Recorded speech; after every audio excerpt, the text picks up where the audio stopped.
Bonjour tout le monde, bienvenue à Un peu de crime dans ton café, le podcast où on parle à l'international et on vous présente un bon café. Je m'appelle Catherine, bonjour. Comment allez-vous, Audrey? Je vais très bien, merci beaucoup Catherine. Bienvenue sur les ondes de Radio-Canada. Ah merci, comme c'est plaisant. C'est le téléjournal. Comment ça va? Ça va très bien et vous? Ça va bien. Ah c'est incroyable. Ah, c'est incroyable, ça va d'allure. Pourquoi qu'ils se vous voient tout le temps à Radio-Can? Je sais pas, hein? Je trouve ça gossant plus que d'autres choses. Comment allez-vous, Sophie Thibault? Non, ça c'est à TVA. Ouais, ça te fait non mais comme la journée est encore jeune, ils se font des jokes puis tout ça, puis là c'est comme hey, vous, oui vous. Je suis comme pourquoi ils s'appellent vous? C'est des amis depuis genre le début des temps. Hey vous, comment allez-vous, Madame Audrey? Hey Jean-Philippe Autier, comment vous va-vous-tu? Vautier. vous va vous Voutier. Voutier. Comment allez-vous, vous? Hein? Hein? Fait qu'aujourd'hui, on est rendu à l'épisode 92. Yeah! 93. Excuse. T'as trop raison. On est rendu à l'épisode 93. Yeah! Alors, aujourd'hui, tu vas nous parler de l'Internet. Je vais vous parler de The Internet. Puis là, les fans de The IT Crowd, je sors une petite boîte noire. Oui. J'ai apporté Internet avec moi. Pour vrai? Oui. Is this the Internet? Yes, it is the Internet. Wow! Les elders de l'Internet m'ont laissé l'emprunter. Aïe aïe! Stephen Hawking, il a comme... Ben, il a comme transféré la job à Bill Gates, tu sais, parce que, tu sais, maintenant, malheureusement, Stephen Hawking, il est plus de notre monde, fait que maintenant, c'est Bill Gates, tu sais, qui régit l'Internet, tu sais, puis là, il m'a dit que je peux l'emprunter pour l'épisode aujourd'hui, mais qu'il fallait que je fasse attention. Mon Dieu, j'ai appris plein de nouvelles affaires aujourd'hui dans ce segment, c'est pas mal fou. Alors, aujourd'hui, avant que tu nous parles de l'Internet, oui, dont le gérant est Bill Gates, oui, je vais vous présenter un café qui nous a été offert par un auditoriste. C'est le café 7e ciel de la brûlerie des Cantons. Mm-hmm. C'est un café qui est vraiment cool parce que c'est un mix de mélange maison de 7 grains cuits séparément. Wow! Fait que t'as comme le meilleur de tous les mondes mixé dans ta tasse. C'est un café aromatique et bien fruité avec une belle finale douce de cacao. Cacao!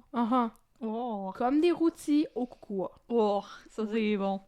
Ça dit que c'est idéal comme passe-partout pour toutes les occasions et les types de cafetières. Mais moi, je l'utilisais dans ma cafetière espresso, fait que ça aurait-tu vraiment fité dans les autres types de cafetières, je sais pas. Probablement. Mais c'est vraiment bon. Donc, c'était un café qui nous a été offert en cadeau. Ça vient de la brûlerie des Cantons et ça s'appelle le 7e ciel. C'est leur café de spécialité. Mixé avec amour, 7 sortes de cafés différentes dans une tasse avec une belle finale de cocoa. De cocoa. Oui, merci beaucoup à cet auditoriste de nous avoir offert ce café. C'était vraiment bon. Merci! Merci! Hey, on est rendu tellement bonne dans nos présentations de café. Hey. Ben meilleur que les présentations de comment faire du thé chai. Oh my god, how dare you! J'en reviendrai jamais. Et si vous voulez entendre Audrey raconter comment faire du thé chai, vous pouvez joindre notre Patreon. Mais ça, on vous en parle après. Non, je voulais faire les plugs au début. Ah, ok. Pour être plus business. Ok. Au cas où tout le monde débarque du train avant. Donc, si vous aimez ce que vous avez entendu jusqu'à date et que vous voulez nous encourager, yay! Audrey a pas l'air convaincue. Vous pouvez le faire. On est sur Facebook @un peu de crime, sur Instagram @un peu de crime dans ton café. On a aussi une magnifique communauté Patreon et une boutique Etsy. Tous les liens sont disponibles sur notre Linktree, qui est dans nos liens d'Instagram et de Facebook. Exactement. On a plein de belles merch, on a plein de beaux avantages sur Patreon, dont des épisodes bonus, Exactement. dans lesquels Audrey vous explique comment elle fait le thé chai le plus blanc qui aurait fait fâcher tous les Anglais et tous les gens qui viennent de l'Inde. En même temps, simultanément. J'aurais fait la paix entre l'Inde et l'Angleterre grâce à ma manière inacceptable de faire du thé. Tu aurais défait tout ce que Gandhi a construit. C'est pas si solide que grâce à ta recette de thé chai qui absolument étrange. Qui équivaut à briser des spaghettis avant de les mettre dans le pot. Ou à couper tes spaghettis dans ton assiette. How dare you? This is an act of war! Ou comme le monde qui serve les pâtes puis qu'ils mettent la sauce dessus. Non. Puis là, tes pâtes sont en train de coller ensemble en dessous, puis comme de coaguler. Jail. Jail. Pasta jail. Comme diraient les Gen Z, jail. Prigione de la pasta. C'est la prison des pâtes. J'avais compris. Pas pire, hein? Et que je suis bonne. Yes. Et que je suis bonne. Duolingo! Oh. Alors, aujourd'hui, de quoi tu vas nous parler? Alors aujourd'hui, comme j'ai dit, je vais vous parler de l'Internet, mais plus précisément d'un pirate Internet. Yo-ho, yo-ho! OK. Alors, je pensais pas en tout que t'allais me raconter ça aujourd'hui. Je Oui? suis complètement prise au dépourvu. hey, on se fait des surprises C'est aujourd'hui. donc bien fun! J'ai hâte d'entendre parler de pirate informatique. Yes, sir. Piraterie. Ça, c'est mon bruit de clavier. Mais là, je suis Oui. je l'avoue, je suis un petit peu ratoureuse. Catherine vient de vous plugger le Patreon. Et s'il y a des gens qui se disent comme « Ah, elles vont parler de Alexandre Caz et Alpha 02. » Et non, ça, c'est un épisode Patreon. Alors, Alexandre Caz, c'était pas un pirate informatique. non, c'était un...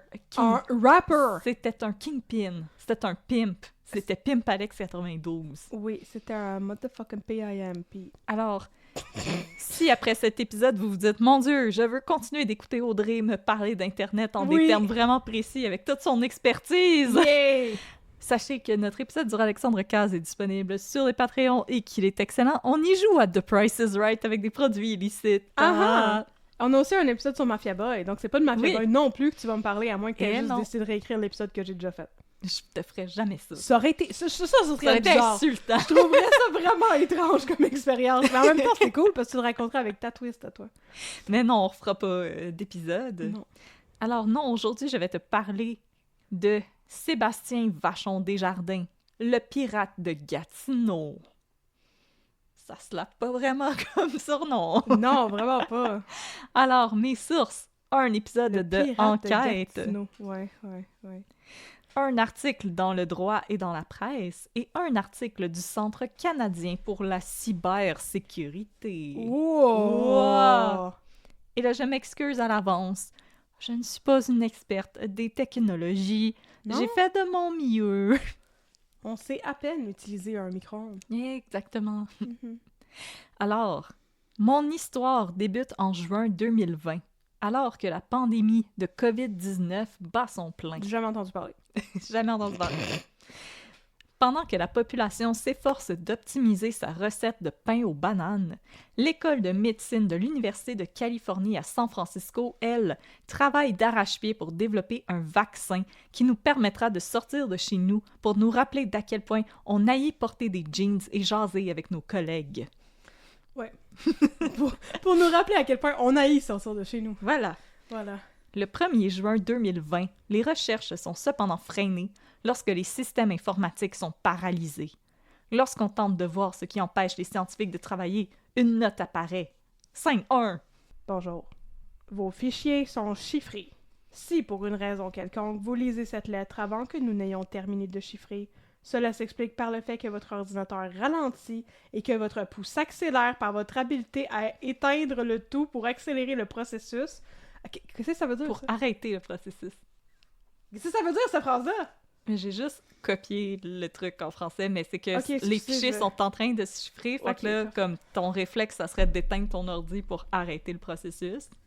Ok, attends, je vais recommencer à lire cette phrase parce que c'est Ouais, pas... je sais, moi aussi, ça m'a pris beaucoup de temps à la T'as traduire. pas besoin d'un bac en com pour devenir pirate informatique, on dirait, parce que Non. cette phrase-là est pas vraiment claire. Ok, si pour une raison quelconque, vous lisez cette lettre avant que nous n'ayons terminé de chiffrer, cela s'explique par le fait que votre ordinateur ralentit et que votre pouls s'accélère par votre habileté à éteindre le tout pour arrêter le processus, alors nous vous recommandons de vous éloigner de votre ordinateur et d'accepter que vous avez été compromis. C'est vraiment mal écrit, je m'excuse, Oui. là.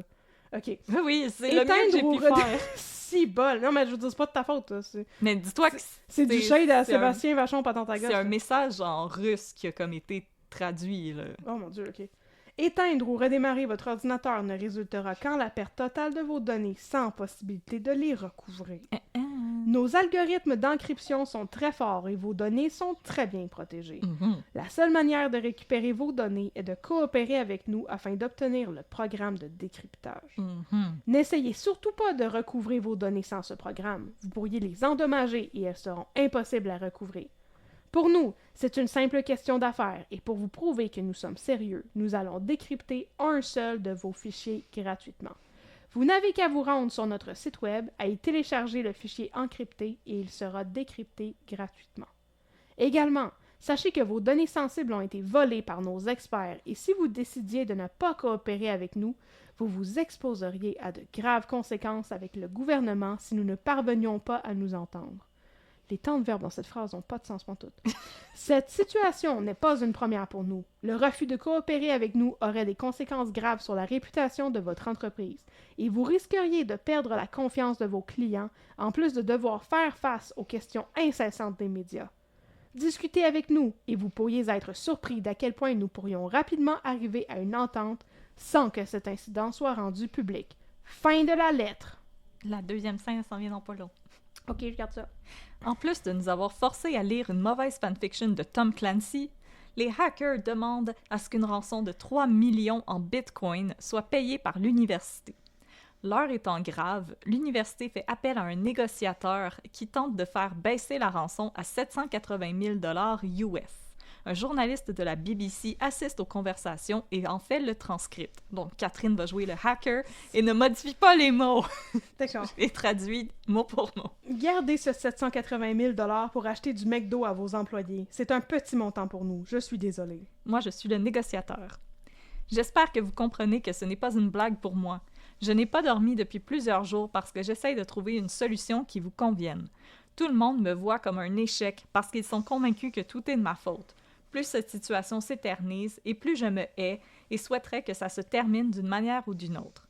Je sais que vous devez avoir affaire à des gens qui vous traitent avec peu de considération chaque jour, mais j'essaie vraiment de trouver une solution et ne veux pas vous manquer de respect. Tout ce que je vous demande, c'est d'être la seule personne dans ma vie en ce moment à être gentille avec moi. Vous êtes la seule personne au monde à comprendre ce que je vis. J'imagine qu'en ce sens, on se ressemble. Tout le monde nous déteste et nous blâme pour leurs problèmes. Nous voulons tous deux la même chose. S'il vous plaît, monsieur, est-il possible de trouver un arrangement? Puis là, Catherine lit les mots comme je les écris, pour qu'on comprenne que la personne ne parle pas en anglais. D'accord, je veux juste faire une petite parenthèse. Pourquoi le négociateur a comme un nervous breakdown? Je sais pas, j'avais pitié de lui! Être gentil avec moi dans ma vie. Je dis, ben voyons donc, dude, ça va-tu? Ok. Mon ami, votre équipe doit comprendre que ce n'est pas votre faute. Tout Internet appareil est vulnérable. Je vous comprends, mais votre université a beaucoup d'argent et je suis sûre à 100% ils peuvent ramasser plus que 780 000 $. Vous devez nous comprendre, le prix initial était 3 millions. Comment pourrais-je accepter 780 000 $? C'est comme, j'ai travaillé pour rien. Vous devez comprendre, pour vous, qui est grosse université, notre prix, c'est de la chenoute. Vous pouvez trouver cet argent en quelques heures. J'aimerais que l'on entende, mais 780 000, c'est pas bon. Je suis sûre à 100%, les données de vos étudiants peuvent valoir juste 780 000. Je suis sûre à 100%, vos données peuvent valoir juste 780 000. Vous devez prendre à être sérieusement. Votre comptable doit le comprendre aussi. Si nous allons publier sur notre blog les données de vos étudiants, je suis sûre à 100% que vous perdez plus que ce que l'on demande. Voilà. En passant, on était quand même pendant la COVID-19, puis de dire que moi, j'ai travaillé fort puis je mérite autant d'argent aux gens qui travaillent à développer le vaccin. T'as du front tout le tour de la tête, là. Mais moi, c'est le nervous breakdown du négociateur là, qui m'amuse. Là. Tout le monde pense que c'est de ma faute. Tout le monde me traite d'épais! Il y a personne de gentil avec moi dans ma vie présentement. Je suis comme, voyons donc, c'est qui dit que c'est de ta faute? Vous vous êtes fait hacker, c'est pas de ta faute, t'es le négociateur. Mais je sais pas s'il y a des gens qui ont suivi des cours de négociation qui nous existent, qui nous suivent, mais Frédéric de Grandpré. Oui, Frédéric de Grandpré, explique-nous. Je pense que de créer cette espèce de connexion émotionnelle-là avec la personne, c'est une tactique pour essayer de appeal à son sens comme de l'humanité. Donc, acculé au coin du mur, le sort de l'université entre ses mains. L'université finit par payer près de 1,4 million de $ US aux hackers afin de récupérer leurs données et de pouvoir poursuivre leurs recherches. Vos données pas valoir 780 000 $. Non, vos données valoir 1,4 million de. Exactement. Exactement. Ce que l'université ignore, c'est qu'elle n'était pas la seule institution américaine à être prise pour cible par ces terroristes de la langue. En mars 2020, le Campaign Urbana Public Health District, une clinique de santé publique de l'Illinois qui dessert surtout des populations à risque, est également victime d'une attaque au rançongiciel. Plus précisément, les pirates informatiques prenaient pour cible le centre d'opération Urgence COVID. Selon la directrice du centre, j'aurais été moins surprise si une tornade avait détruit le bâtiment. Okay. En plus de se demander c'est quoi des bitcoins, la directrice... des bitcoins! La directrice du centre fait appel au FBI. Ben, c'est ça j'allais dire. Ouais. Je veux dire, à l'université, ils n'ont pas contacté le FBI? Je pense qu'ils étaient trop sur le gros nerf, mais je pense qu'ils ont fait appel au FBI après. Mais oui, le FBI a été mis au courant de l'attaque. Parce que j'allais dire, si tu te fais hacker, ou justement, c'est comme c'est ça, l'organisation policière que tu vas contacter. Oui, puis eux autres vont pouvoir te dire qu'il y a eu le même genre de demande dans une autre place. OK. Mais là, loin de la chaleur de la Californie, nous allons revenir au Québec. OK. Transportons-nous à la municipalité favorite de Catherine. Gatineau. Mastoyache. Oh, Mastoyache! Mastoyache! Mastoyache! On l'a dit comme il faut, là. Mastoyache, Mastoyache, Mastoyache, Ou une très mauvaise... C'est mais c'est Mastoyache. Oui, j'avais compris. OK, Ou une très mauvaise surprise attend le cégep de Saint-Félicien. Le matin du 18... Oh non, à côté du zoo! Oui. Ah!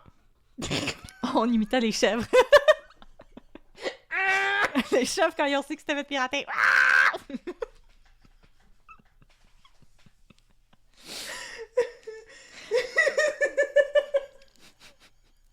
Le matin du 18 septembre, bonne fête à mon amie Véronique, on constate que les systèmes informatiques sont bloqués. Personne, employé ou étudiant, ne parvient à accéder à ces dossiers, courriels, notes de cours, PowerPoint avec des gifs de chat, Omnivox! Omnivox, c'est down! Mais Mio! Sylvie Prescott est la directrice du cégep et elle apprend via son directeur de l'informatique que l'entièreté des serveurs et des boîtes courriels sont encryptés.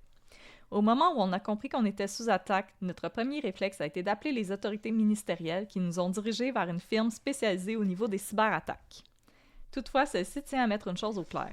Pour elle, il était hors de question que le cégep paye la demande de rançon parce qu'on ne négocie pas avec des terroristes. Yes! Bon! Yes! OK, c'est ça! Yeah! C'est ça qu'il faut se dire!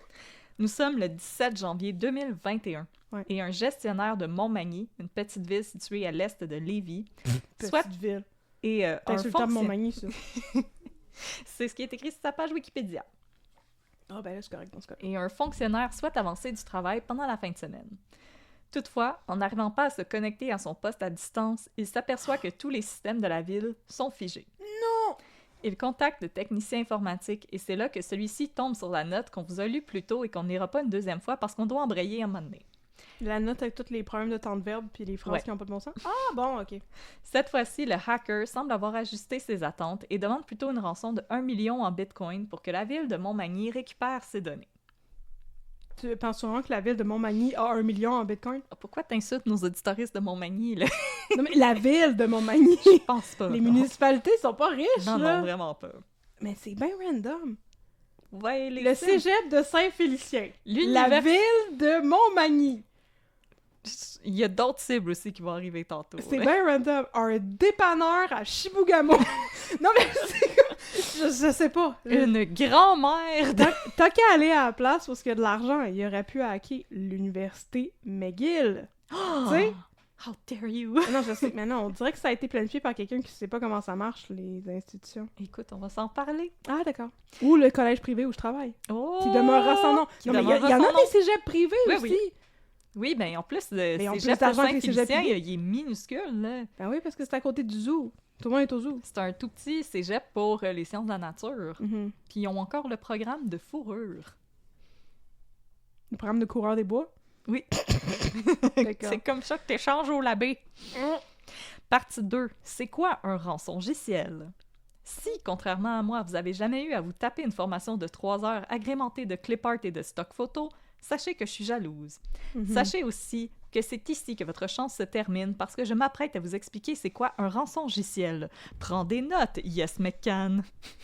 Oh non. On fait des blagues de Yes McCann. Mais pauvre Yes McCann, Ben c'est non, pas de sa faute. c'est pas de sa faute. C'est Pas un de sa bon faute. gars. C'était C'est un une- top G. Ouais, aussi. Pourquoi tout le monde est rendu des top G, là? On l'utilise trop pour n'importe qui. Parce que ça me fait rire comme expression. Effectivement. Selon le site du gouvernement Puis du il faut Canada. l'utiliser beaucoup, parce que, Oui. je veux dire, c'était comme ça qu'il s'appelle... C'est comme ça qu'il s'appelle Andrew Tate. Fait que Ouais. je veux dire, il faut l'utiliser pour du Faut y monde faire qui sont perdre son outrement sens. plus sympathiques qu'Andrew Tate. là. Exactement. Voilà. Selon le site du gouvernement du Canada, les rançongiciels sont les cybermenaces les plus courantes qui guettent les Canadiennes et les Canadiens et sont en hausse. Au cours d'une attaque par rançongiciel, les cybercriminels se servent d'un logiciel malveillant pour chiffrer, voler ou supprimer des données, puis demandent le paiement d'une rançon pour les restaurer. Donc, rançongiciel. Oh! Les rançongiciels ont fait leur apparition dès 1989 et selon le Centre canadien pour la cybersécurité, la menace a connu une croissance exponentielle lors de la pandémie de COVID-19 et plus précisément en 2021. Oh non! Pendant cette période, c'est près d'une centaine de victimes, incluant des écoles, des municipalités, des institutions de soins de santé et des entreprises qui ont été prises pour cible par des cybercriminels. Donc, tout simplement, un rançongiciel, c'est quelque chose qui va encrypter vos fichiers et qui vous demande de payer pour les récupérer. Ouais. Essayer de bypasser ça, c'est très difficile. L'entreprise pour laquelle mon conjoint travaille ont été victimes d'un rançongiciel. Uh-huh. Ça leur a pris pas loin de 3 mois récupérer leurs données. OK. Puis ça, c'est du temps que les gens ne peuvent pas travailler. Donc, Puis c'est pour ça qu'il y a des retards avec le REM. oui, c'est 100% de la faute à mon À la conjoint. compagnie de ton chum. Exactement. C'est pas sa compagnie à lui. Partie 3. Usager 128. Donc, J'aime ça le monde qui se prenne au sérieux. yes. Ça me fait penser à toutes les vidéos de montres que mon chum regarde tout le temps. Quelle base! OK. Dans toutes les attaques mentionnées plus tôt, le même rançongiciel a été utilisé, NetWalker. NetWalker, c'est un rançongiciel spécifique à Windows, donc moi, utilisatrice de Mac, je suis protégée. Ah, c'est bon, ça! Fais pas m'attraper! C'est génial, mais n'est pas au défi. Qui chiffre et extrait les données qu'il saisit. Après une attaque réussie, le logiciel affiche une demande de rançon à payer en Bitcoin afin de récupérer l'entièreté des données. Ce qui rend NetWalker particulier, c'est la double extorsion qu'il fait subir à ses victimes. Il saisit les données de l'entreprise ainsi que des données sensibles comme les numéros d'assurance sociale et les numéros de compte bancaire des victimes et de leurs clients ou étudiants lorsqu'il s'agissait d'établissements scolaires. Une autre particularité qui a rendu NetWalker aussi populaire auprès des cybercriminels, c'est la possibilité de s'y affilier. Offrant ces services clés en main, les cybercriminels qui réussissent leurs attaques et qui obtiennent un paiement de leurs victimes conservent une partie des gains et remettent le reste de la somme aux développeurs derrière NetWalker. Donc, c'est un petit peu comme pyramidal. C'est un modèle d'affaires incroyable. Voilà. OK. Toutefois, si un affilié de NetWalker ne se faisait pas payer, il publiait les données sensibles de ses victimes sur un blog du Dark Web, compromettant ainsi l'identité et la sécurité de ses victimes. Oh non! En mai 2020, lorsque le FBI est alerté pour la première fois d'une attaque de NetWalker, lorsqu'une entreprise de télécommunications basée à Tampa, en Floride, signale avoir été victime d'un rançongiciel, ils vont étudier les données fournies par l'entreprise et vont être en mesure de déterminer que le VPN de l'entreprise avait été infiltré par une adresse IP non autorisée provenant d'un serveur en Pologne. Oh! C'est souvent des serveurs en Europe de l'Est quand ça arrive, là, parce que Alexandre Caz aussi, c'était des serveurs en Europe de l'Est. Après avoir ordonné la saisie de ce serveur et d'un autre situé en Bulgarie, les enquêteurs du FBI parviennent à extraire des données sur les affiliés NetWalker responsables de l'attaque à Tampa.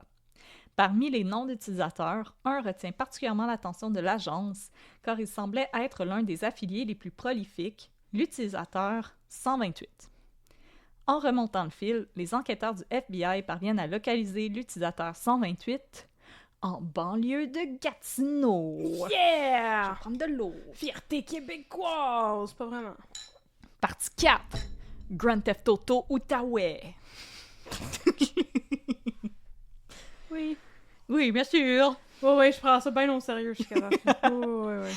Dans un article publié dans Le Droit en mai 2015, on apprend qu'un fonctionnaire au fédéral écope d'une peine de prison de 3 ans et demi après avoir été reconnu coupable de 27 chefs d'accusation liés à la possession de drogue dans le but d'en faire le trafic.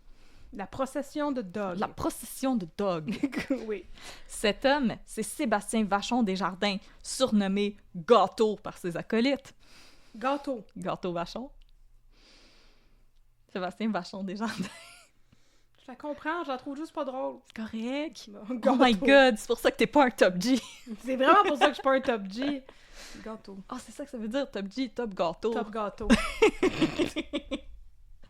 Alors, Gâteau est alors inconnu des autorités et possédait chez lui une pièce secrète où ont été saisis 100 kilos de hashish et de cannabis, 70 000 comprimés de méthamphétamine, de la coke, du GHB et près de 47 000 $ en espèces. Top gâteau. Top Gâteau. J'arrive encore. Au moment de sa comparution, le juge Top Val... gâteau. de Gâteau. Ah oui, de Top gâteau, oui.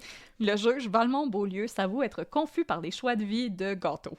Ouais. Après tout, celui-ci a un bon emploi stable au Centre national de recherche du Canada, a une belle maison en banlieue de Gatineau, des amis, une conjointe, et va régulièrement en voyage dans le sud.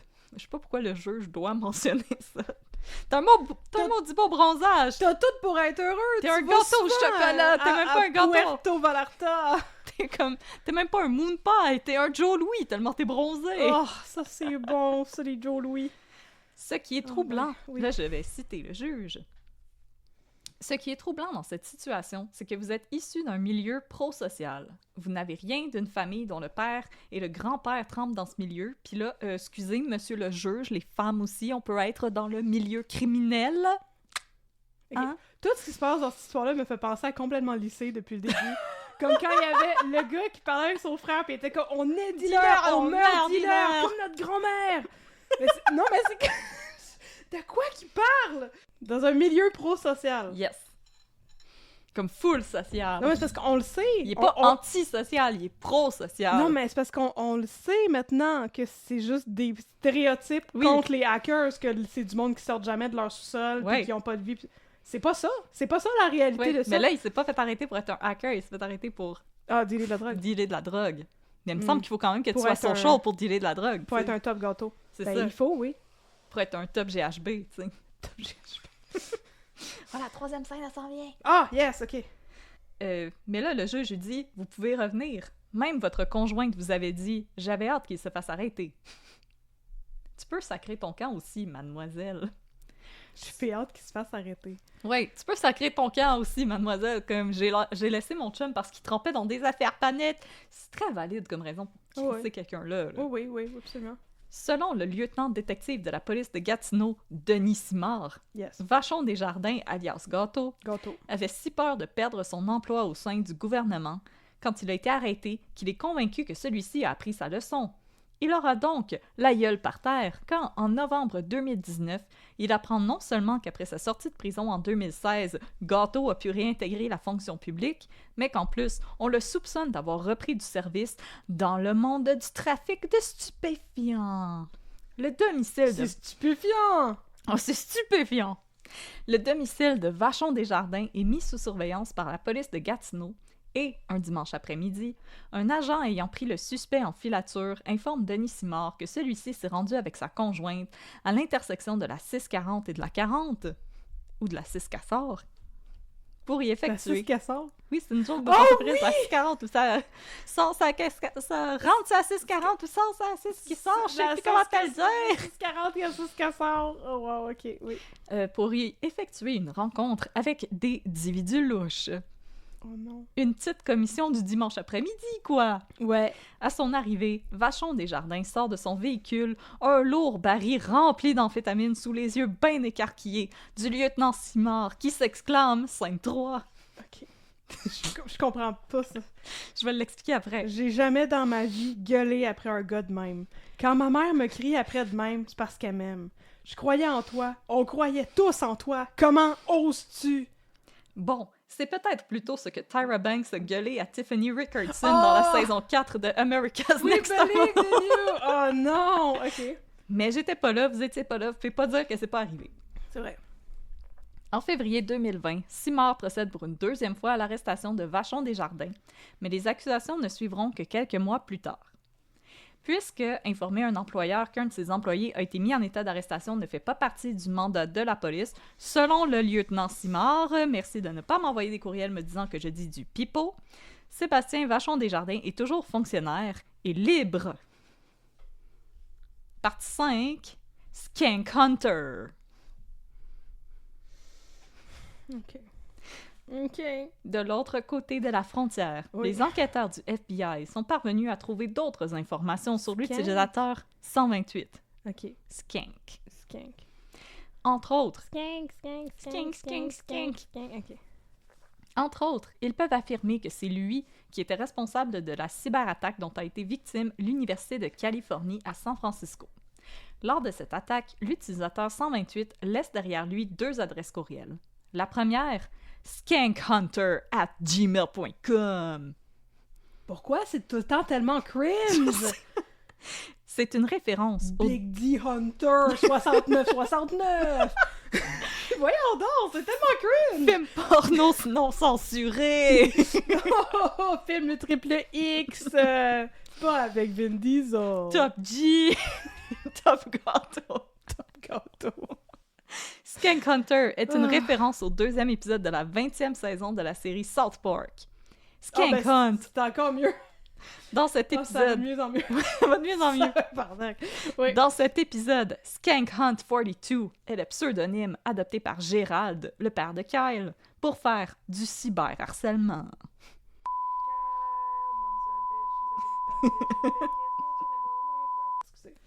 J'aime quand même South Park malgré tout mon chialage. Et je viens de dire plein de mots très vulgaires. Oui, c'était très vulgaire. Oui. Il y aurait plein de bip bip bip. Oui. La deuxième adresse que le FBI va trouver, c'est boomchakalakalak@hotmail.com. Tu es su? Non. Ben voyons donc! Sacrément. Faites-vous des adresses courriel le fun, je sais pas. Boum chakalakalak. Boum chakalakalak. Tabarnak. OK. J'aime les dauphins @hotmail.com. Boum chakalakalak.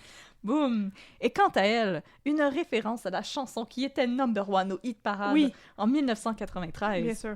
Boum chakalakalak par Apache Indian.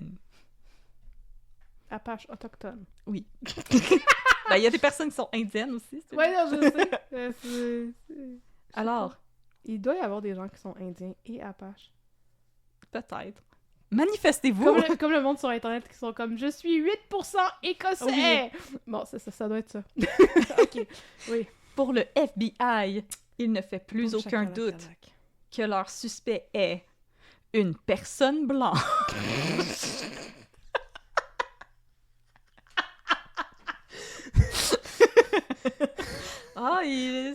C'est du... It's giving a white dude. Vanilla Ice. Leur suspect est une personne blanche qui porte des lunettes de soleil Oakley's et qui possède un nombre gênant de figurines Funko Pop chez lui. On est dealer, on meurt dealer. Boum, chakalakala. Ok. C'est tellement comme notre cousin Top Gâteau. Top Gâteau. Lui, c'est un dealer. Ouais. Grâce à ces adresses... Ryder aurait été fier.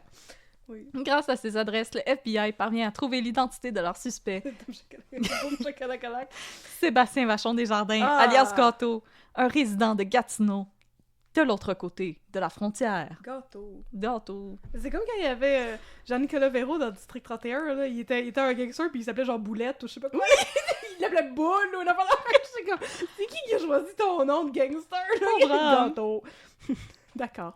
Alors, boum, chakalakalak. Ce qu'on apprend, c'est que pendant que Gâteau était en attente de son 2e procès pour trafic de stupes, il avait profité de son temps libre pour se dénicher un petit side hustle, un pirate informatique affilié à Netwalker. C'est sur un forum de hackers que celui-ci était tombé sur une annonce rédigée en alphabet cyrillique où l'on disait recruter des affiliés pour Netwalker. Rapidement, Vachon Desjardins, ou Utilisateur 128, ou Gâteau, ou Skank Hunter, ou Boum Chakalakalak, grimpe dans les rangs et devient le 2e affilié le plus prolifique. Pour cette raison, l'arrestation de Vachon Desjardins devient une priorité pour le FBI, qui n'a toutefois pas l'autorité d'arrêter des gens à l'extérieur des États-Unis. Ça, c'est la responsabilité de la CIA. Vachon Desjardins. Desjardins. Parce que c'est la responsabilité de la CIA d'empoisonner les gens à l'étranger.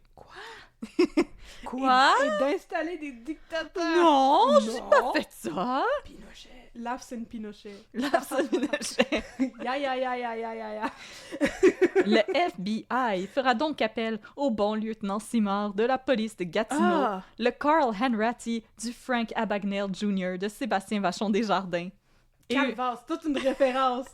Et une énième référence au plus grand fan de notre podcast, Steven Spielberg. Ah oui, absolument. Et à Tom Hanks, qui est aussi sans doute un grand fan de notre podcast. Absolument. On va demander à ChatGPT.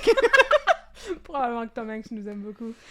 Le lieutenant Simard n'en revient pas. Non seulement Sébastien avait repris le trafic de drogue, mais en plus, il s'était lancé dans le piratage informatique. Il n'avait définitivement pas appris de la claque sur le poignet qu'il avait reçue lors de sa première arrestation. Ben non, parce qu'il y a eu zéro conséquence. Mais là, il a même pas fait sa sentence au complet, il a fait à peine 1 an. Qu'est-ce que t'es censé apprendre de ça? Puis là, je cite le lieutenant Simard, de penser que ce petit gars-là, oui, ok, c'est un gros trafiquant, mais qu'il était mêlé à une aussi grosse enquête de façon internationale, là, non. C'est une vraie citation ou c'est encore Tyra Banks, ça? Non, c'est une vraie citation. Je sais plus si je peux te faire confiance. Je te fais plus confiance! C'est tout ça met des mots dans la bouche. Je veux voir de quoi il a l'air, ce petit gars-là. Là. D'une personne qui regarde du South Park. Monsieur Gâteau. Le lieutenant Simard est aussi estomaqué lorsqu'il apprend qu'il devra procéder à l'arrestation de Vachon Desjardins pour le compte du FBI. Pour moi... clairement son meilleur profil, ça. Oui. C'est un selfie de lui, de très proche de son visage, avec la tête penchée par en arrière, fait qu'on voit beaucoup dans ses trous de nez. Exactement. Ok, intéressant. Pour moi, c'est du jamais vu. C'est un peu comme comparer ça aux ligues majeures, tu sais. Dans toute ma carrière, je m'attendais jamais à être impliqué dans un dossier avec le FBI. Partie 6. La caverne d'Ali Baba. Tu t'attends juste à donner des contraventions à des chevreuils. Des chevreuils. C'est ça qui se passe au Québec. C'est ça. Lorsque la GRC, de concert avec le FBI et la police de Gatineau, apprend que Vachon Desjardins travaille comme fonctionnaire pour le gouvernement fédéral, elle sait qu'elle doit agir rapidement et discrètement. Puisque Vachon Desjardins est placé sous surveillance, on apprend également, via des messages textes qu'il échange avec un autre hacker qui se fait appeler Bugatti, donc une autre personne blanche. Appelez-moi Tercel. Moi, je veux être civique. Yes. Yeah. Moi, j'aimerais ça être Pontiac Sunfire 89. Moi, je veux être roulis roulant. Oh, c'est beau ça. Moi, j'aimerais être Easy Bake Oven. Alors, et des messages textes échangés avec sa conjointe. Il s'appelle Gâteau. Pourquoi il n'y avait pas des références à des gâteaux? Il aurait pu avoir une adresse courriel que c'était Easy Bake Oven. Oh my god, pourquoi tu penses que lui, il pensait à toutes ces affaires-là? Ah, ok. Gâteau. En plus, après avoir vu de quoi il a l'air, je trouve que ça va pas avec son nom pantoute. Non. Il n'a pas l'air d'un gâteau. Il a l'air d'un quelqu'un qui va trop au super gym. Ouais. C'est une bonne description. Et dans la cabine de ponçage, puis qui va sans doute avoir un cancer de la peau dans 3-4 ans. Oh non! How dare you! Oh non! Mais c'est vrai qu'il va beaucoup dans le sud. Alors, il dit à Bugatti et sa conjointe qu'il pense se sauver en Russie pour éviter son procès pour trafic de stupes. Sa conjointe Pontiac Sunfire. Oui. Ok, oui. Et moi, je pense pas qu'une extradition en Russie, c'est si simple que ça, monsieur. Il va se sauver en Russie? Oui, pour éviter son trafic de stupes. Son procès pour trafic de stupes. Fait qu'il va faire un Edward Snowden. Ouais. Ah! On a une petite pensée pour lui, Edward! J'espère que tu vas bien! J'en doute, mais j'espère quand même. Le 27 janvier 2021, les autorités américaines, bulgares et canadiennes mettent en branle la saisie des serveurs NetWalker afin que cessent les attaques. Ben, c'est bon ça. On attend toutefois, avant de fermer les serveurs, que la police de Gatineau procède à l'arrestation en bonne et due forme de Sébastien Vachon Desjardins. Au matin, la cavalerie débarque en banlieue de Gatineau. Littéralement? Oui. En cheval? Non. En char. Non, mais c'est ça. Faut que tu connaisses les mots, là. La cavalerie, c'est des cavaliers. Je pensais qu'il y avait littéralement des chevaux qui s'en venaient. Ok, parfait. Fait que c'est pas la cavalerie. Oui, annoncé avec des messieurs avec des trompettes. C'est ça. Boum, C'est ma toune! C'est ma toune depuis 1993! Yeah! Malgré sa surprise, Vachon Desjardins est heureux de voir son beau vieux chum, le lieutenant Denis Simard, qui devait procéder à la lecture du mandat pour le compte du FBI. Paniqué, Vachon Desjardins demande au lieutenant Simard s'il sera pris en charge par la police de Gatineau, et celui-ci lui répond que non, que ce n'était pas leur enquête à eux, qu'il n'était là que pour procéder à son arrestation et que son sort est désormais entre les mains du FBI et de la GRC. En fouillant la résidence de Gâteau, on saisit de nombreux ordinateurs, laptops et disques durs sur lesquels se trouvent les informations des victimes que Gâteau a tenté d'extorquer. On trouve également un montant considérable en espèces dissimulées sous des pantoufles et une boîte contenant une bouteille de scotch Johnny Walker. En tout, le pirate informatique avait en sa possession environ 300 000 $ cash. On trouve aussi des clés pour des coffrets de sûreté situés dans 2 succursales de la Banque nationale de Gatineau, où Vachon Desjardins avait caché un autre 400 000 $ cash. Et des petits gâteaux Vachon. Oh que oui! Du petit change en comparaison de la crypto-monnaie détenue par le pirate.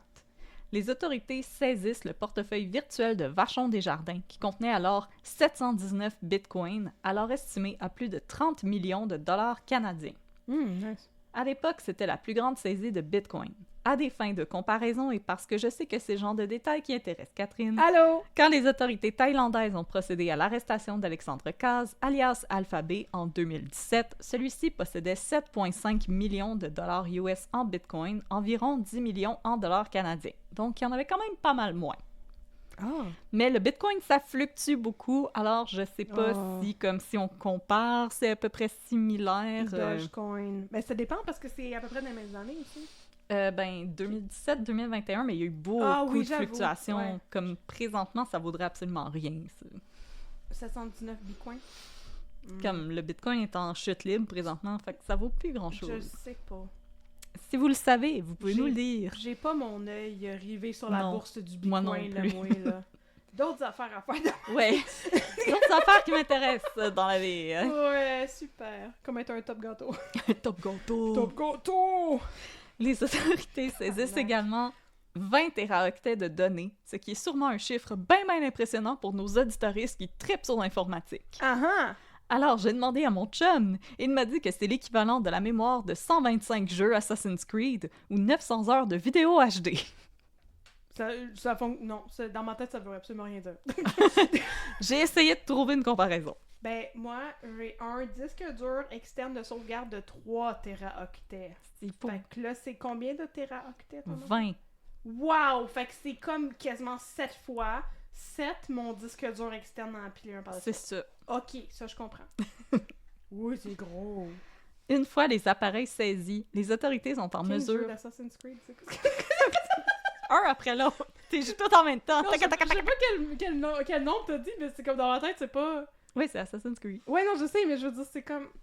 Je sais pas, c'est pas une référence qui fonctionne dans ma tête. Mais c'est parce qu'il m'a dit, tu sais, les gros jeux AAA, comme Assassin's Creed. Ok.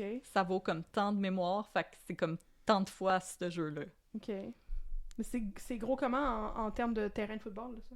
Il y a un policier... Ça m'aurait aidé plus, là, tu sais. Ben, il y a un policier qui a dit dans Enquête que s'il avait tout imprimé, les données qui avaient été volées, ça aurait rempli un stade olympique. Bon, ça, je comprends. Ça, hein? Ok, je vais googler how many téraoctets...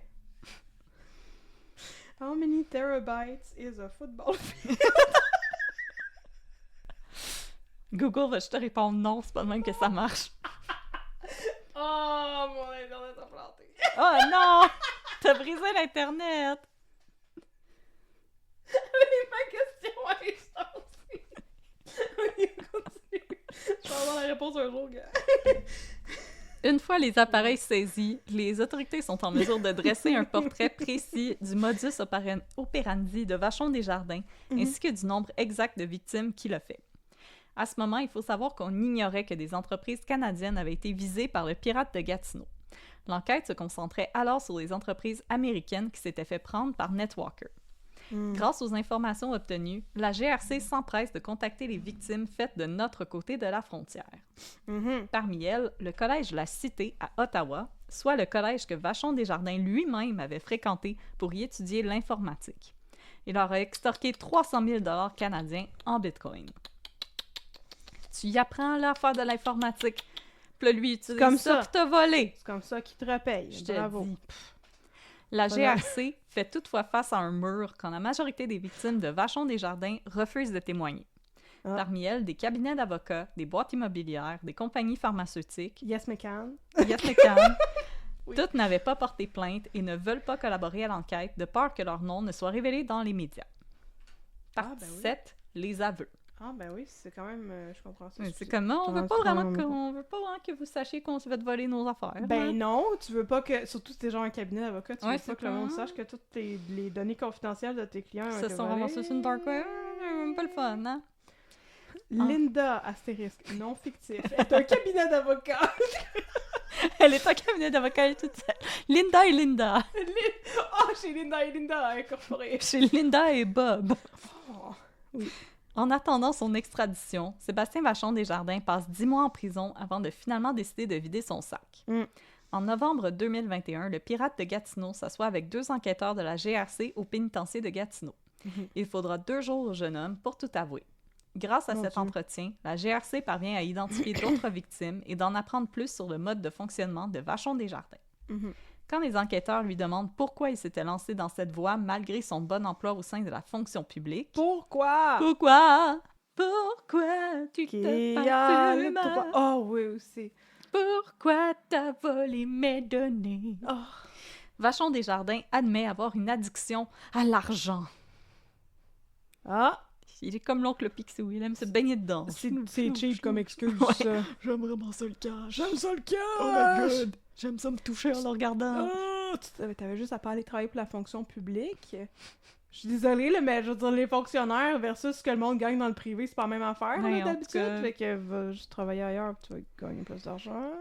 Mais je veux dire, tu sais, par exemple, t'es une infirmière dans un hôpital ou t'es une infirmière dans une clinique privée dans Westmount. Tu gagnes pas la même affaire, me semble. Alors, et que plus il en faisait, moins il se sentait capable d'arrêter de commettre des crimes pour s'enrichir. Ça aussi, c'est cheap comme excuse. J'ai tellement d'argent, je peux plus arrêter. J'y ai pris goût! Je veux tout l'argent! En février 2022, Vachon Desjardins plaide coupable et est condamné à 7 ans de prison pour les attaques qu'il a menées au Canada. Partie 8. Don't fuck with us, écrit US. Les procédures... USA! Yeah, USA! Les procédures judiciaires canadiennes terminées. C'est maintenant aux États-Unis de condamner Sébastien Gâteau-Vachon Desjardins. Selon un agent du FBI interrogé par Enquête, le réseau Netwalker aurait fait plus de 400 victimes dans 30 pays différents. Non. Parmi elles, le 2/3 étaient aux États-Unis et Vachon Desjardins était responsable de plus d'une centaine de ces attaques. Oh my God! Vachon Desjardins accepte son extradition aux États-Unis, espérant démontrer sa bonne foi. En juin 2022, comme il l'avait fait au Canada, il plaide coupable aux 4 chefs d'accusation portés contre lui. Tisque. C'est à Tampa, en Floride, qu'aura lieu le procès Made in the USA de Vachon Desjardins. It's a procès in the USA. Yeah. On va retrouver nos données. Il est représenté par Mark O'Brien, un criminaliste avec plus de 25 ans d'expérience. Fun fact, celui-ci était impliqué dans le procès opposant l'ex-lutteur Hulk Hogan au site web Gawker et qui a provoqué la fermeture de ce dernier. Pour vrai? Oh oui. Wow. Selon O'Brien, dès leur première rencontre, Vachon Desjardins admet avoir mal agi et déclare à son avocat qu'il tient à prendre ses responsabilités. C'est très canadien comme réaction. Je m'excuse. Je suis désolée, mais les criminels américains, quand ils arrêtent, ils font pas ça. Là. Non. M'excuse, pardon mon oncle Sam. J'ai vraiment mal agi, je vais me repentir. Je suis désolée, je vais faire tout ce que je dois faire pour que vous me pardonniez. Je vous ai apporté du sirop d'érable. Comme qu'ils disent dans la toune du bossu de Notre-Dame, il pourrait jamais cacher ses péchés des yeux de Notre-Dame. Oui, fait que de toute façon, c'est une bonne idée de se repentir. Voilà.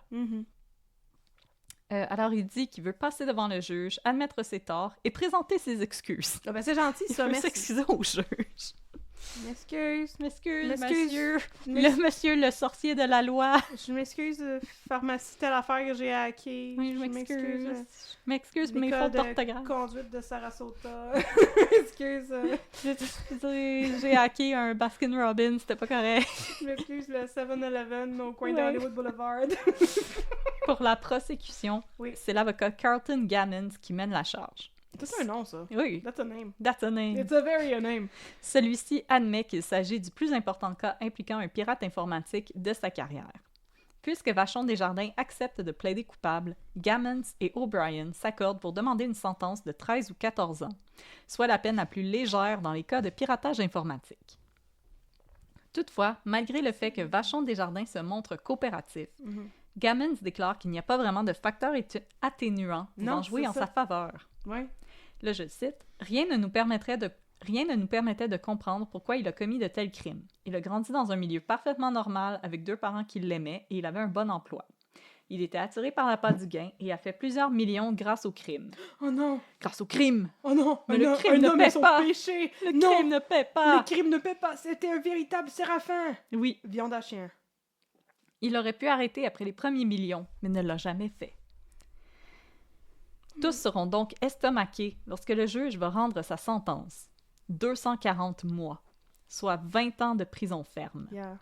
La sentence la plus élevée pour ce qui est des crimes informatiques. Le comparant à un Jesse James numérique, le juge ajoute par ailleurs que Vachon Desjardins devrait s'estimer heureux puisqu'il l'aurait condamné à la prison à vie si cela avait été une option. Mais il me semble que Jesse James n'était pas tant un bon hors-la-loi du Far West, non? C'est pas lui qui s'était fait comme une armure, là, pour aller se battre, puis comme, il était pas... Oh non, ça c'était Ned Kelly!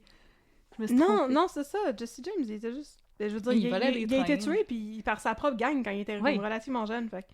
Mais je tiens à dire que dans l'épisode d'enquête, l'avocat Carlton Gammons dit, tu sais, avec la voix là, qui fait du voice-over, ça dit comme, le juge l'a comparé à Jesse James. C'est vraiment une bonne comparaison parce que dans le temps, le crime se faisait avec des pistolets dans des banques et maintenant, le crime se fait avec des ordinateurs. Alors oui, c'était comme un Jesse James numérique. Puis j'étais comme, wow, c'est l'explication la plus inutile que j'ai jamais vue. Ouais, mais les crimes se font aussi encore des fois avec des pistolets dans des banques. Ça n'a genre pas arrêté. C'est une nouvelle forme de crime. Je suis très confuse par cette affirmation-là. Mais j'étais comme, monsieur. Aussi, je voulais dire que c'est important de crack down sur les crimes informatiques. Oui. Puis ça, c'est le fun.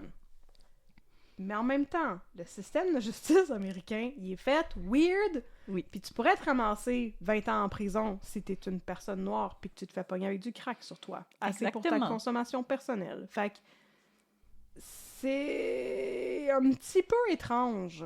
Ouais. Mais non, le système judiciaire américain est complètement tordu et fucked up. Oui. Puis je veux dire, ici, tu peux juste comme être condamné à aller en prison parce que t'as comme agressé quelqu'un, puis sortir au bout de 3 jours parce que les prisons débordent, puis que t'as fait un tiers de ta peine. T'as comme pas chialé quand on t'a servi de la bouffe pas très bonne. Ouais, c'est ça, fait que t'es un détenu modèle, puis tu peux retourner vivre ta vie dans la société normale. Par contre, la sévérité du juge à l'endroit de Vachon Desjardins n'est toutefois pas surprenante si on la remet en contexte. Cool.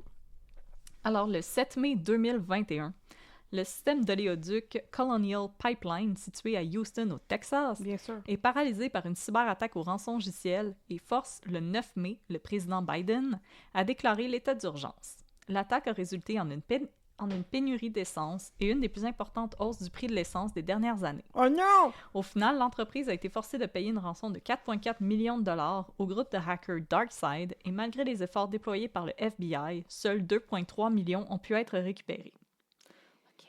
Je vais dire une affaire controversée. Oui, OK. une compagnie d'oléoducs. Ouais. Ça doit faire beaucoup plus que 4,4 millions. Si t'es pour hacker quelqu'un, c'est quand même une bonne personne Bonne à place hacker. pour commencer, plus que le cégep de Saint-Félicien. Oui! Mais comme, pourquoi il y a eu une grosse crise du pétrole après ça? Parce que les pompes, ils étaient comme toutes...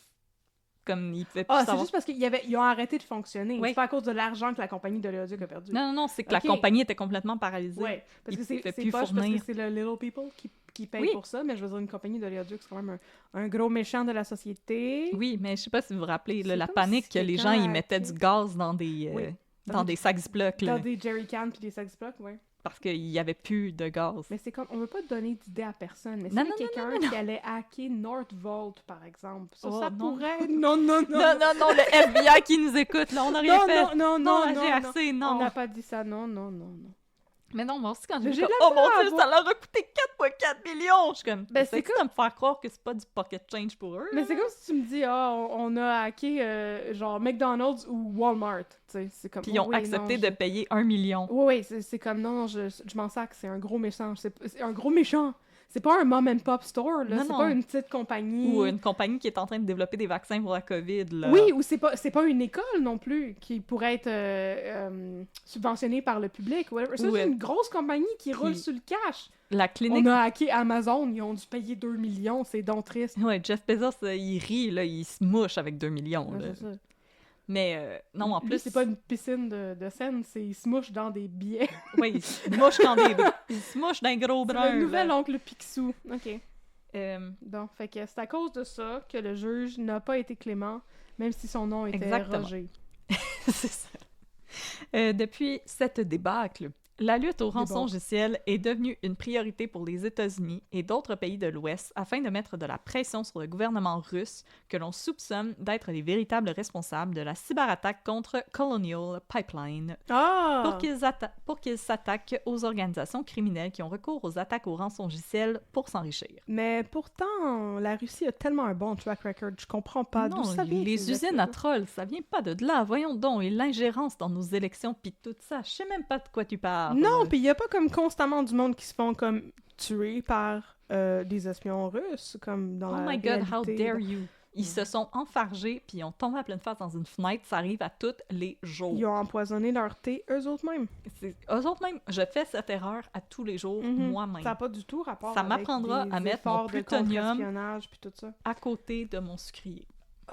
It's very stupid of me. Very common mistake. Le plutonium, sans doute, sur sur le tableau périodique de Ouais. peux-tu licher cet élément, il serait dans les non-non-non. Ah, non, pense même pas. Non, pense-y même pas. Mais pas ça à côté de ton sucrier. Non. Non.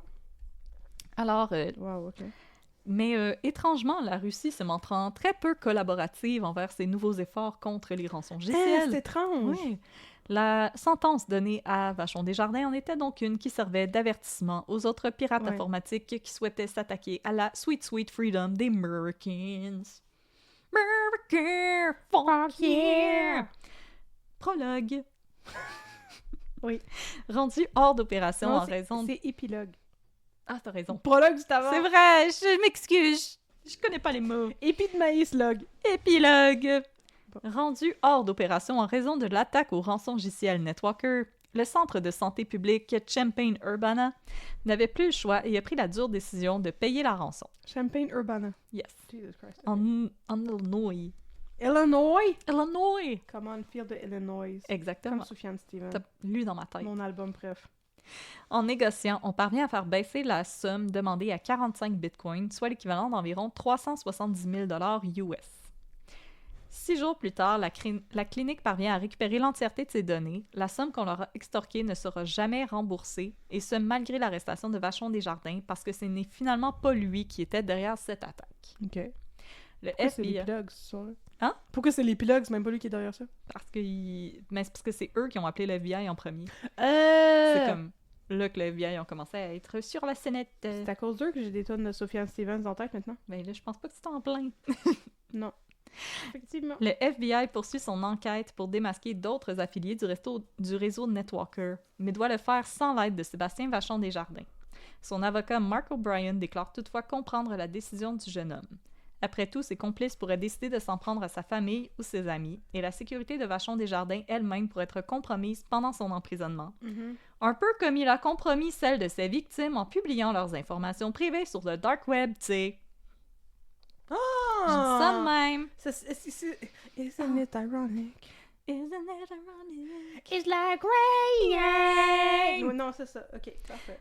Le cégep Oui. de Saint-Félicien a toujours refusé de payer la rançon, refusant que l'argent aille au crime organisé. Absolument, 100%. 100%, let's go, madame! Ouais, let's go, le zoo. Denis Gagné, le directeur des technologies de l'information du cégep, tient toutefois à rappeler que l'impact d'une telle attaque n'est pas juste économique, il est aussi humain. C'est mental. En révélant des données sensibles sur le dark web, on porte atteinte au sentiment de sécurité des gens derrière ces données. On porte aussi atteinte à la réputation d'une entreprise qui risque de perdre des clients et de devoir licencier des employés en raison d'une perte de revenus. Oh! Il pourra aller travailler au zoo. Au terme de cette aventure, le cégep a perdu près de 1 million en ressources pour recouvrer ces données. OK, ça, c'est poche, parce que je veux dire, les C'est un cégeps tout petit ici, ils n'ont cégep, pas là. d'argent. Là. Non, c'est ça. Toutefois, la GRC s'engage à rembourser ce montant au cégep car c'est Oh! en grande partie grâce à lui que l'organisation a réussi à mettre la main au collet de Vachon Desjardins. Bravo! Pour la ville de Montmagny, les négociations étaient en cours quand subitement le pirate informatique a cessé de répondre à ses messages. On l'ignorait encore, mais la raison pour laquelle celui-ci les avait ghostés, c'est parce qu'il venait de se faire arrêter par la police de Gatineau. C'est une bonne raison. Alors, la ville de Montmagny va avoir une chance digne d'une pub L'Auto-Québec. Non seulement le pirate qui tentait de les extorquer a été arrêté avant qu'ils ne prennent leur décision, à savoir s'ils payaient la rançon, mais le FBI va parvenir à saisir les clés de déchiffrement qui va permettre à la ville de recouvrer l'ensemble de ces données. Oh, bravo, mon Magny! Que l'affaire se règle aussi facilement, c'est du jamais vu selon les experts informatiques de la ville. Soulagé, le directeur de la ville admet s'être ouvert une bouteille de vin et avoir acheté un billet de loterie avec quelques-uns de ses collègues. Puis, ils ont-tu gagné? Ils n'ont rien gagné, Ah. mais admettent que le poids retiré de leurs épaules équivalait à avoir gagné le gros lot de la 649. Oh, c'est beau, ça. Et si la chance décidait quant à elle de sourire à Sébastien Vachon Desjardins, à ce jour toujours emprisonné dans le Sunshine State, celui-ci ne pourrait espérer sortir que dans 17 ans. Et il aura la cinquantaine bien sonnée. OK. Et c'est comme ça que se termine le périple du pirate de Gatineau, et qui est Vachon. On aurait-tu le droit, maintenant, qui est gâteau. de lui interdire de revenir chez nous, après? Vu que c'est chez Bonne lui? question. Ah ah, hein? Vu qu'il était emprisonné, il est incarcéré dans un autre pays? C'est une bonne question. Emprisonné! Ben, peut-être qu'il aurait le droit de retourner au Canada, mais pas de revenir aux États-Unis. Ah, ça se peut. Ça, je pense que c'est plus un scénario probable. Hmm. Peut-être que quand il va... Probablement que quand il va retourner au Canada, je veux dire, la cinquantaine, ta vie est pas finie, là. Non, Mais il c'est va ça. probablement être sur un no-flying list. Parce qu'en plus, il voulait se sauver Ça en se Russie. peut. Puis je veux dire, de toute façon, tu peux hacker le cégep de Saint-Félicien de n'importe où dans le monde. Fait que ça change pas. Exactement. Mais juste, Mais tu sais, laissez symboliquement, le cégep pour dire, de nous autres, on veut Saint-Félicien pas ça chez tranquille. nous, là. On veut pas ça.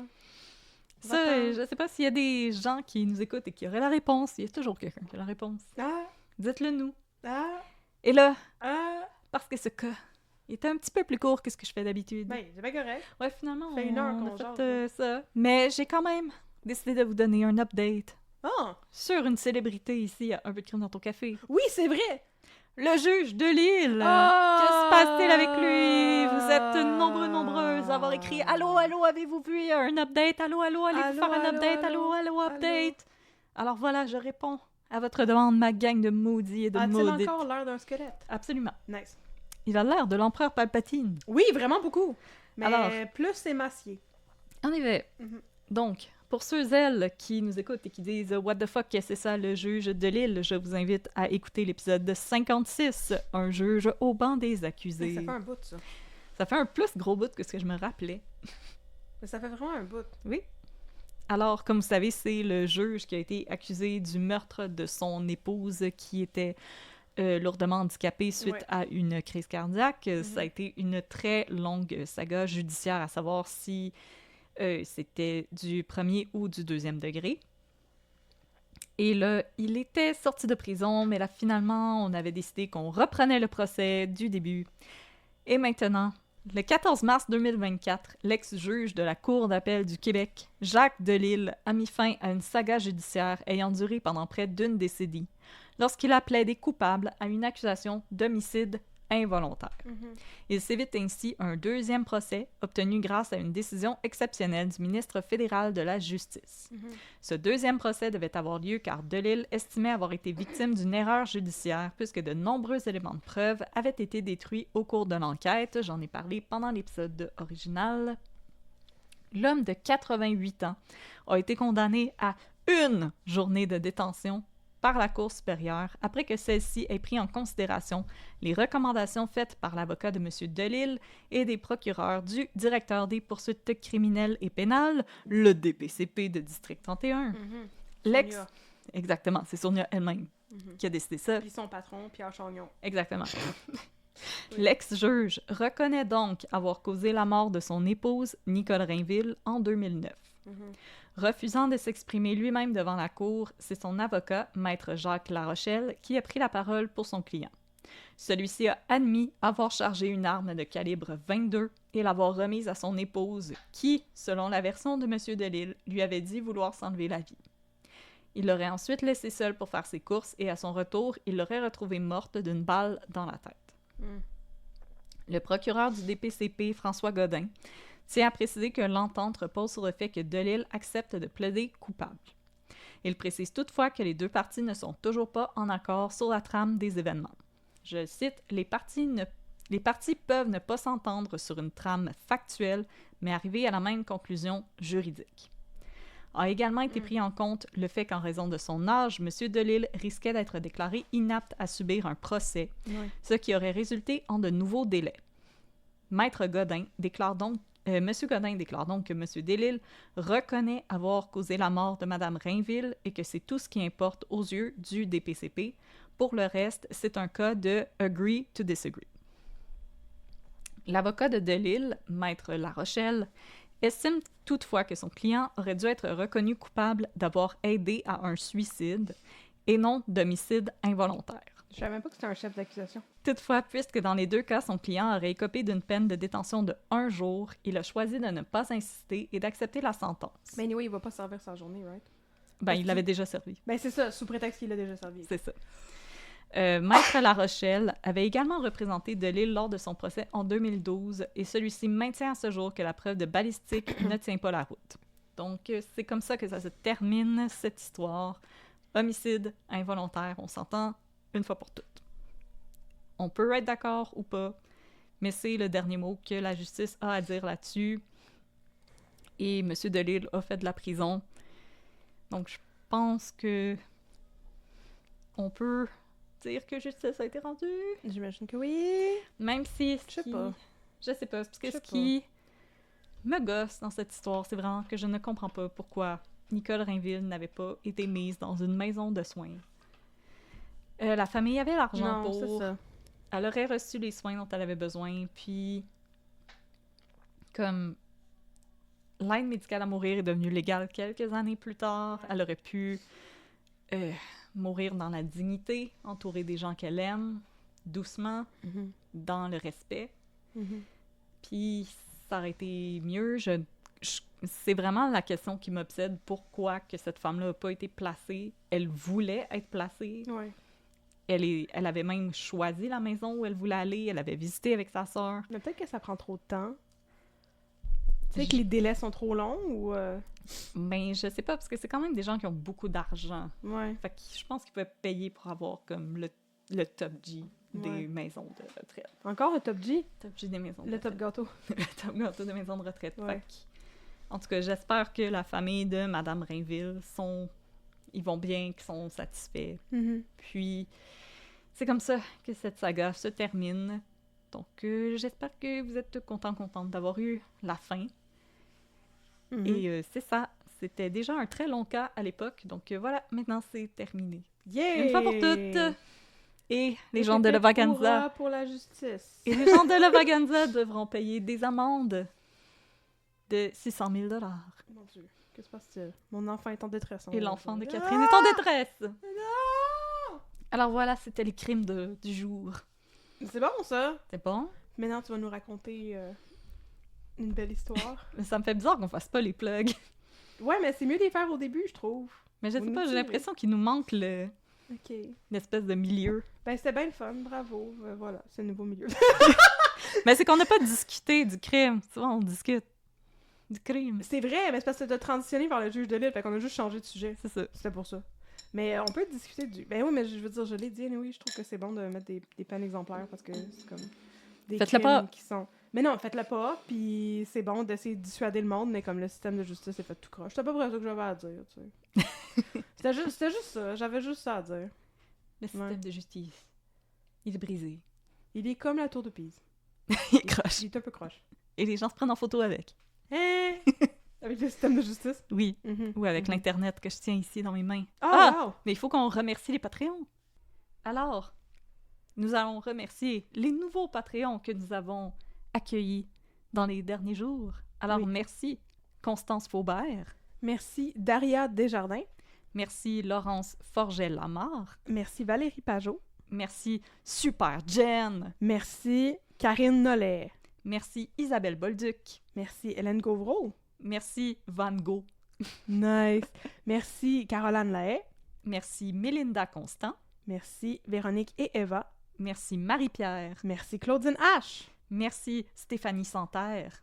Et merci Florence Larouche. Voilà, il y a plein de nouvelles personnes. On espère que vous aimez vos nouveaux avantages dans la vie, que vous avez du plaisir sur Patreon, sur Discord, si vous êtes venus nous rejoindre.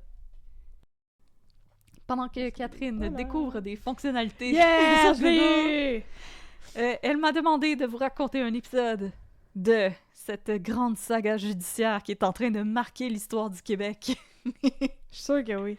Et que Catherine a dit que si c'était une parodie érotique, ça s'appellerait Indébandable. Mm-hmm. Nous allons vous parler d'Indéfendable. Yeah! Ça, c'était la musique de Fort Boyard, ça par rapport.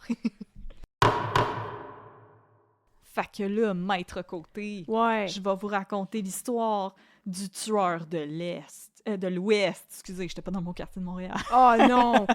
Qu'est-ce qui se passe avec le tueur de l'Ouest? C'est qui? C'est l'histoire de des jolies jeunes femmes dans la jeune quarantaine blonde qui se mettent à disparaître. Je suis pas sûre que dans la jeune quarantaine, ça qualifie pour être des jeunes femmes. Ben, jeune quarantaine. Les femmes dans la jeune quarantaine blonde. Ah, d'accord, ouais, d'accord. Et voilà. Elles se mettent toutes à disparaître. Mais là, à un moment donné, une femme se fait kidnapper par un monsieur vraiment craqué dans le plafond, qui fume du crack et qui trippe un peu trop sur les symboles d'alchimie. OK, c'est oddly spécifique. Parfait. C'est très spécifique. Alors, elle se fait enlever par cet homme qui se met à lui dire que il va la tuer pour qu'elle fasse partie du grand ordre de l'univers. Et là, dans sa chambre, il y a comme plein de symboles dessinés avec du sang. Puis il lui dit comme, et voilà, ça c'est l'ordre de l'univers. Mais avant que je te tue, je vais te faire la dictée des autres crimes que j'ai commis. Quoi? Fait que là, il fait la dictée des autres crimes qu'il a commis. Pourquoi? Parce que c'est de même. Parce que c'est un craqué dans le plafond. Ouais, OK, parfait. Puis il prend des pauses pour fumer du crack. Plein de crack. Craqué dans le plafond. Exactement. OK. Et il lui coupe aussi la cuisse. Il lui coupe le signe Oméga dans la cuisse en disant « Et voilà, maintenant tu fais partie de l'univers. » Elle en faisait partie avant. Eh oui. Mais là, ouf, OK, oui. finalement, le monsieur... Mon Dieu, c'est rendu heavy metal dans le dash, Indéfendable? Il voulait encore plus de crack que ce qu'il en avait déjà, alors il décide de quitter son appartement pour aller s'acheter du crack. OK. C'est comme ça que ça marche. Puis là, Oui, il va à l'épicerie s'acheter du crack. Pas mal sûr que ton livreur de crack peut venir chez vous. Non! OK. Tu aller chercher à l'épicerie. Excusez. Dans l'allée du crack. Oui. Puis là, À la côté dame... du déo puis des Q-tips. Mais là, la dame, elle se débat, elle fait du bruit, elle fait tout. Et là, on apprend que notre tueur, il a un coloc. Ben oui, on dort. Je trouve ça très original d'être un tueur maniaque avec un coloc. OK. Puis là... Est-ce que son coloc est aussi un tueur maniaque? Parce que là, ça s'explique. C'est un top G. D'accord. Non, c'est un gars bien ordinaire, puis là, il entend des... bang, bang, bang. Là, il se rend dans la chambre de son coloc, puis là, moi, je suis comme, tu partages un espace avec quelqu'un, puis tu t'es jamais rendu compte que la personne avait dessiné avec son sang sur les murs. Non, parce qu'il va pas dans la chambre de son coloc. Ah, il respecte l'espace de son coloc. Oui, il respecte son espace. C'est pour ça que même quand il entend blablabla, bang, bang, bang, bang. Mais là, il rentre et il voit la jeune femme en détresse. Ah! Qui n'est pas une jeune femme parce qu'elle a la quarantaine, me dit Catherine. Alors, la femme. Et là, il la détache. Et elle le frappe et elle part en courant. Ah! Et là, elle crie dans la rue. Et là, la police vient l'aider. Et il procède à l'arrestation du coloc. OK, oui. Mais là, la dame... Celui qui l'a sauvé? Oui. OK. Mais là, la dame leur dit... Non, c'est pas lui. Ça, c'est le coloc. C'est lui qui m'a aidé. Et je m'excuse de l'avoir punché d'en face. Je suis un petit peu stressée. Oui, bien sûr. Avec raison, madame. Et là, il voit...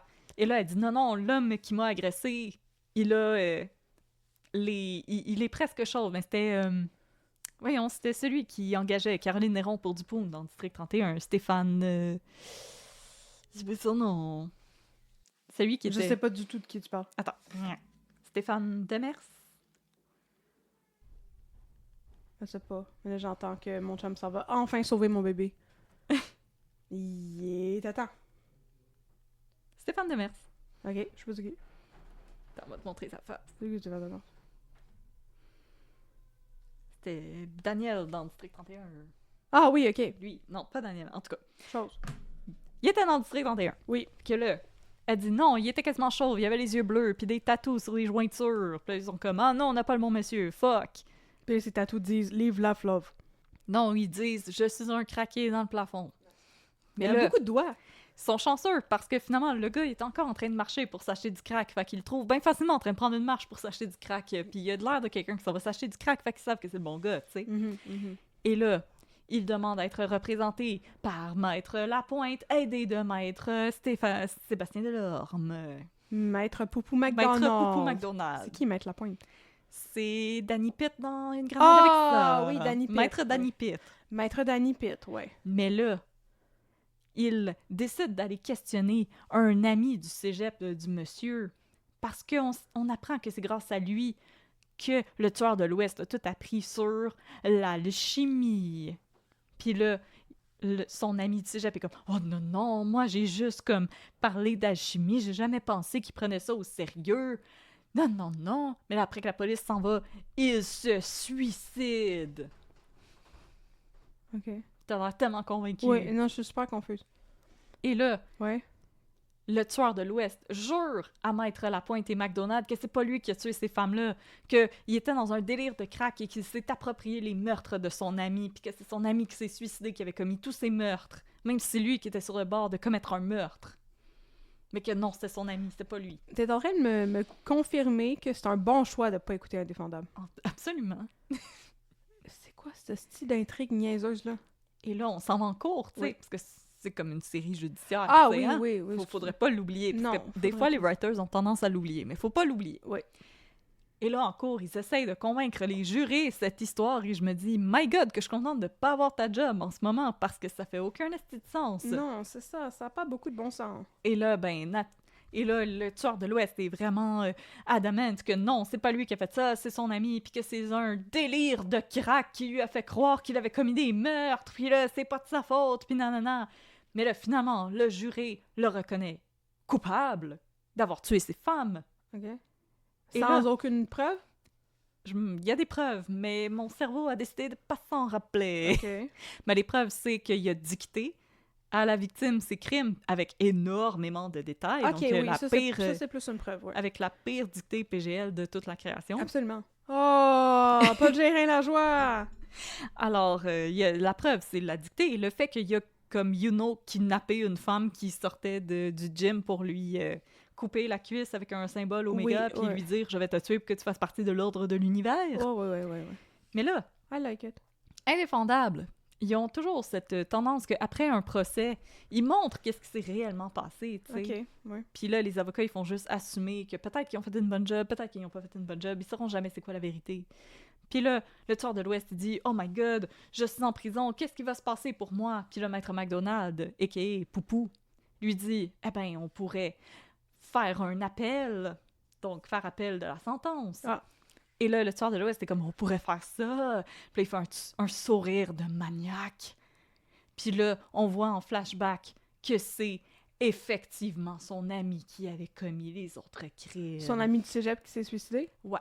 Oh, Que lui mon était juste là Dieu! pour l'assister. Mais qu'il était là pour y assister. Oh! Et là, le lendemain de la sentence, on apprend qu'une autre femme a été enlevée et a été retrouvée morte avec un symbole Oméga gravé dans la poitrine.